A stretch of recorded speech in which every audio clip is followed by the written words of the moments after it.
মৌসুম হলেও ভোলার মেঘনা তেঁতুলিয়ায় মিলছে না কাঙ্ক্ষিত ইলিশের। দিনভর জাল ফেলেও অভিযানের জ্বালানি খরচও উঠছে না। এর সাথে সমুদ্রে মাছ ধরায় নিষেধাজ্ঞার বাজারে মাছের সরবরাহ কমেছে অনেকটাই। দাম বেড়েছে ইলিশ সহ বেশিরভাগ মাছের। এ নিয়ে আরও জানাতে ভোলার তুলাতুলি মাছঘাট থেকে যুক্ত হচ্ছেন সহকর্মী ইমতিয়াজুর রহমান। ইমতিয়াজ, বড় আকারের ইলিশ কত টাকা কেজিতে বিক্রি হচ্ছে, আর সমুদ্রে মাছ শিকারে নিষেধাজ্ঞার প্রভাব বাজারে বা কেমন দেখছেন? কি দেখছেন বাজার ঘুরে? অনেক গতকালকে থেকে প্রায় 65 দিনের নিষেধাজ্ঞা শুরু হয়েছে সাগরে।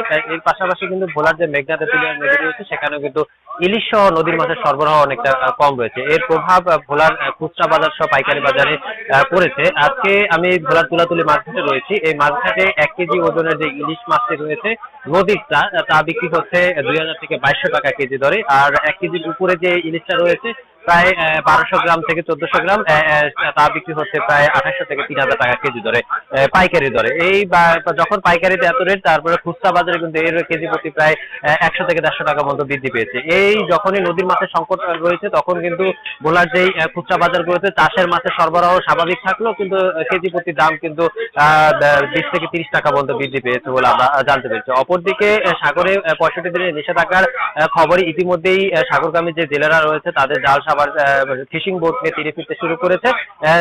শুরু করার কারণে তারা একরকম বেকার অবস্থা রয়েছে। কিন্তু এই যখন 65 দিনে সাগরগামী জেলেরা ফিরে এসেছেন নিষেধাজ্ঞাকালীন সময়, সাগরের মাছের সরবরাহটা কম থাকবে এবং নদীতেও কাঙ্ক্ষিত মাছের দেখা নেই। এতে করে এই বাজারগুলো যে পাইকারি ব্যবসায়ী রয়েছেন তারা অনেকটা বিপাকে রয়েছেন, কেননা নিষেধাজ্ঞার আগ মুহূর্তে তারা বিভিন্ন জায়গা থেকে চাঁদপুর, চট্টগ্রাম এবং বিভিন্ন জায়গা থেকে দাদনের টাকা নিয়ে জেলেদের দিয়েছেন। কিন্তু এখন পর্যাপ্ত মাছ সরবরাহ করতে না পারায় তারা অনেকটাই বিপাকে এবং হতাশাগ্রস্ত রয়েছেন। অপরদিকে যে খুচরা ক্রেতারা রয়েছেন তাদের সাথে কথা বলেছিলাম মাছঘাটে।